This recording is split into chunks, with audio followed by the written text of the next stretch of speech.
Bavicha, salamu yako ya vijana wa Bavicha haijafika bado kwa wasomi wa chuo kikuu. Bavicha, okay. Vijana, kumbe imefika, ila nilisema Bavicha baada ya vijana. Vijana, Chaso,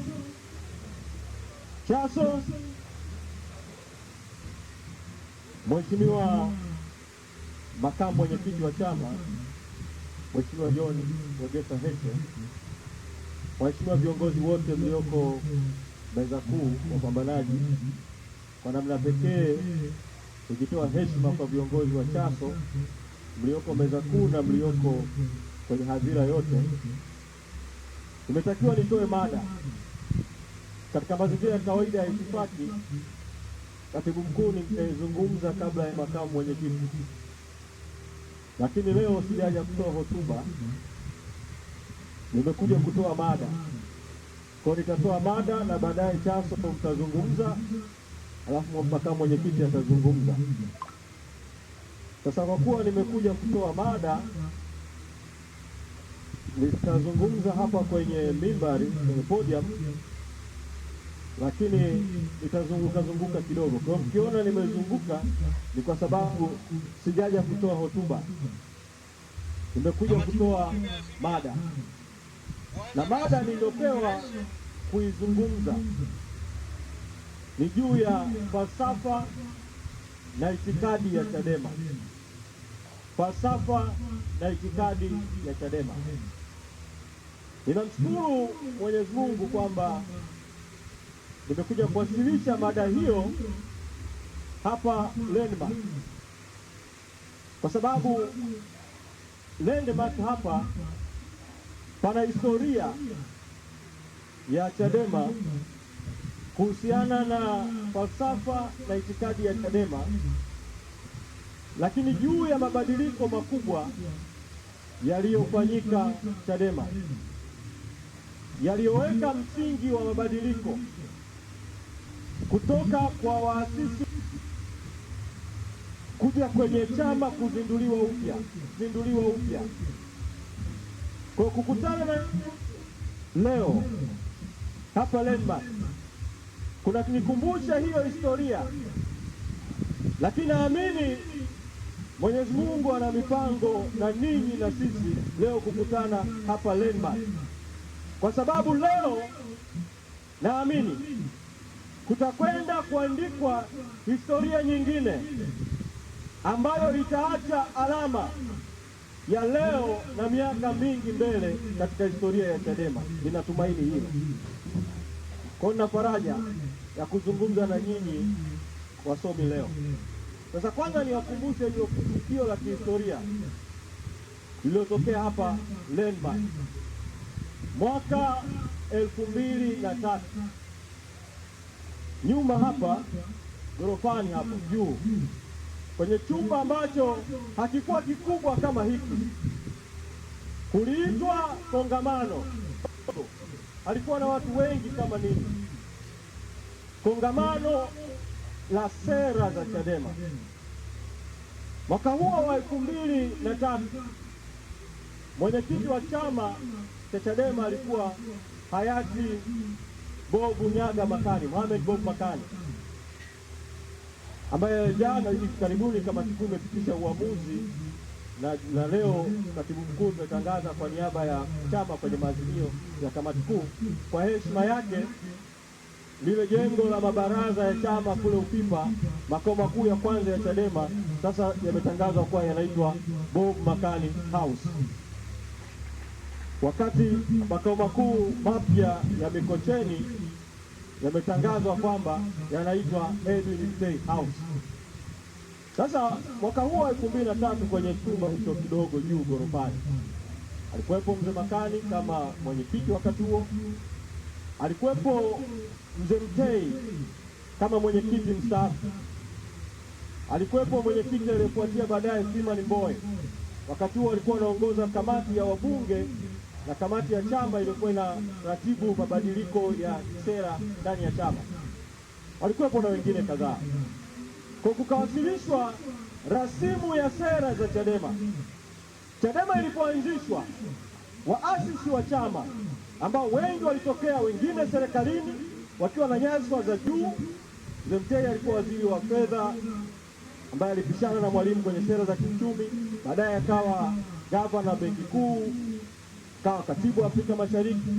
Bob Makani alikuwa mwanasheria, naibu mwanasheria mkuu wa serikali, alikuwa naibu gavana wa benki kuu, na wengine walitoka kwa wingi wakaanzisha Chadema, wakaandika sera. Kile kitabu cha kwanza ambacho Chadema cha sera walipompelekea Mwalimu Nyerere, wakati wa Mwalimu Nyerere akiwa hai, Mwalimu Nyerere alikisoma, akatoa kauli, akasema, Chadema nimepitia sera zenu, hakika nyinyi ni chama chenye sera bora kweli kweli, na ninayaona matumaini mbele kwenye chama hiki. Leo kwa ukubwa wa Chadema, maneno ya Mwalimu yametimia.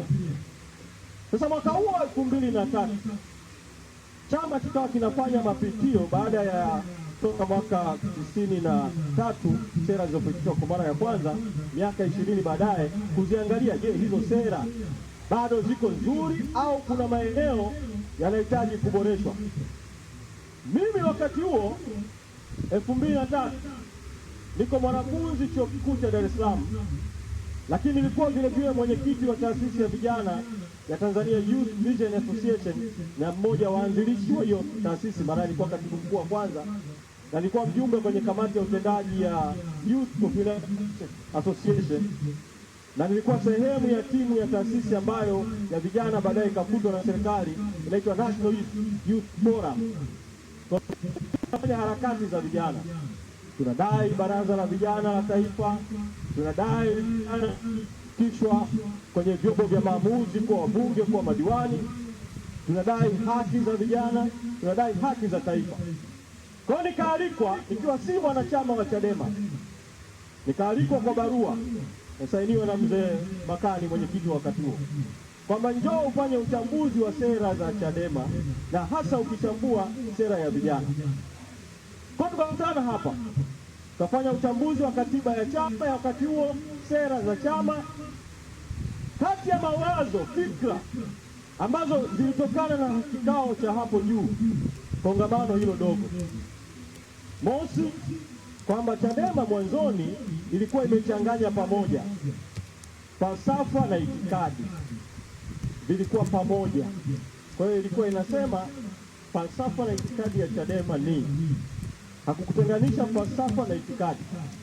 Kwa hiyo tukatoa mawazo hapa kwamba kuna tofauti kati ya falsafa na itikadi, na kwa kusema kwa lugha rahisi tu, tunapotoa mada kuhusu falsafa na itikadi, chukulia falsafa kwa chama cha siasa kuwa ni fikra, ni jambo la akilini. Fikra ni mawazo, fikra. Kwa hiyo falsafa ni yale mawazo ya msingi yanayoongoza hicho chama. Fikra, falsafa yanahusu akili, wakati itikadi ni mambo ya imani. Na imani haitawaliwi zaidi na fikra, inatawaliwa na moyo, au kama ni imani ya leo kabisa, inatawaliwa na roho. Ndio maana kwenda kwenye dini kule kuna imani ya dini fulani, na imani kwa ni mambo ya moyo, kwamba kile unachoamini, au mambo ya roho, kwamba kile unachoamini. Ndio tofauti ya falsafa na itikadi. Sasa tukasema haiwezi falsafa na itikadi ikawa kitu kimoja. Chama kiandike, kirekebishe katiba chama, kitenganishe. Leo tutazungumzia baada ya kuwa kimetenganisha. Lakini kwenye kikao hicho cha hapo juu ndio tulitoa mawazo kwamba Chadema muundo wake ulivyo kwenye katiba haiwezi kukua kikubwa, kwa sababu chama ni kimoja, mifumo yote ni moja, vijana wako ndani ya chama kama kijana mmoja tu au wawili, wajumbe kwenye kamati ya chama wa kila ngazi. Chama ndio kilikuwa hivyo, wanawake hivyo hivyo, mmoja wawili ndani ya kikao cha kamati ya utendaji. Nasema chama hakiwezi kukua namna hiyo. Ili chama kikue, lazima iwe na vyama ndani yake bila kuathiri nguvu ya chama chenyewe. Kwa hiyo kiwe na vyama. Kwa kasema mojawapo ya hivyo vyama ni chama cha vijana. Ndani ya chama tutapendekeza kiitwe baraza la vijana. Kwa kuanzishwe baraza la vijana wa Chadema Bavicha, kuanzishwe baraza wake wa Chadema Bawacha. Baadaye wazo huko mwaka 2006 tuanzishe vile baraza la wazee wa Chadema Bazecha. Hivyo kama kuna kundi lolote katika jamii miongoni mwa wanachama linaloona linahitaji kuwa na chombo chake, na wenyewe lianzishiwe chombo chake. Ndio maana baadaye napo kuanzishwa Chadema Students Organization, ili na chenyewe kiwe chombo ndani ya chama. Hivyo wafanyabiashara wakiamua wanaweza kuanzisha, wakulima na kadhalika. Sasa fikiria, ni taasisi hilo juu limeunganishwa kama chama cha demokrasia na maendeleo Chadema, lakini ndani yake kuna matawi ya taasisi mbalimbali. Fikiri itakuwa kubwa kiasi gani? Sasa limeshakuwa kubwa, lakini ina uwezo wa kuwa kubwa zaidi. Kwa hiyo mawazo yale ya hapa yalipokubalika, nikafuatwa baadaye, nikaambiwa sasa, sikiliza, wewe uko kwenye harakati. Mimi nilikuwa kwenye harakati na nilikuwa mwanafunzi. Mwaka 2001 wakati nikiwa bado mwanafunzi wa sekondari Tambaza, ndio tulikaa pamoja na waliokuwa wanafunzi wa vyuo vikuu, sisi waliokuwa wanaongoza serikali ya wanafunzi Daruso, wengine kadhaa. Tukaanzisha Tanzania Student Networking Program TSNP. Wakati mimi nilikuwa ndo mwanafunzi pekee sekondari ya hiyo network ya 2001 ya kuanzisha TSNP. Baadaye tukakutana na chuo kikuu cha Dar es Salaam. Kwa hiyo tulianza hizo harakati huko mapema sana. Mwaka 2001 huo ndio mwaka ambao nilikuwa mwanafunzi, nilikwenda bungeni kutoa mada kwa wabunge. Nakumbuka sehemu ya wabunge waliokuwepo wakati natoa hiyo mada, alikuwa waziri wa mambo ya nje na mahusiano ya kimataifa, Jakaya Mrisho Kikwete. Sasa nikatoa mada wakati ule kwamba kuanzishwe mfuko wa elimu. Wakati wa Tanzania haikuwa na mfuko wa elimu, kuanzishwe vitu kadhaa kwa muda sitaingia ndani, lakini ndani yake katoa mada kuhusiana na mauaji ya mwanafunzi wa shule ya sekondari Iunga anaitwa Michael Sikupya, ambao taasisi tuliokuwepo ya National Forum ilimtuma Zito aende kule kufanya uchunguzi. Tukaandika ripoti ambayo ilionyesha polisi walimuua Michael Sikupya. Kwa mimi nilipokwenda Dodoma, nikatoa mada kwa wabunge, nikawaambia, mnapoingilia uongozi wa vyuoni, uongozi wa sekondari, mnaua vipaji vya viongozi wa sasa na wa baadaye. Sasa mmevuka mipaka, hamuui tu kwa kumenya demokrasia, mnaua kabisa physically. Na nikatoa mfano wa kuuawa kwa Michael Sikupya. Mheshimiwa Jakaya Kikwete atakuwa tu waziri wa mambo ya nje, anasema baada yako umezungumza mambo mengi, mauaji ya Michael Sikupya. Sasa huo ndio ukweli. Hiyo ni 2001. Sasa kwa sababu tulifanya hizo harakati hapo katikati, ikaonekana huko kwenye harakati, ndio nikaitwa nitoe mada. Baada ya mada nikaambiwa, sasa wewe umetoa mada, lakini huko mwanachama wa chama chochote, unasema kwa nini usiingie Chadema, alafu hayo mawazo unayoyatoa tutakupa jukumu la kushiriki na wengine kuyatekeleza. Katafakari, baadaye nikajiuzuru nafasi ya uongozi huko kwenye asasi za kiraia ili nisihusike na siasa nilizokuwa naingia, na nikaingia Chadema, na moja kwa moja nikapewa jukumu la kuwa mkurugenzi wa vijana. Na mwaka 2006 ndio tukaandika hii katiba mpya ya chama. Sasa mabaraza yakaingizwa, Bavicha, Bazecha, Bawacha, tukaitenganisha falsafa na itikadi kwenye katiba, vile tukakizindua chama upya, tukatengeneza bendera mpya ya chama. Zamani Chadema ilikuwa na bendera yenye rangi mbili, bluu bahari na nyeusi. Bluu bahari ikiwakilisha haki, muungano, rasilimali za nchi hasa maji. Nyeusi ikiwakilisha Uafrika, watu, nguvu ya umma na tafsiri nyingine.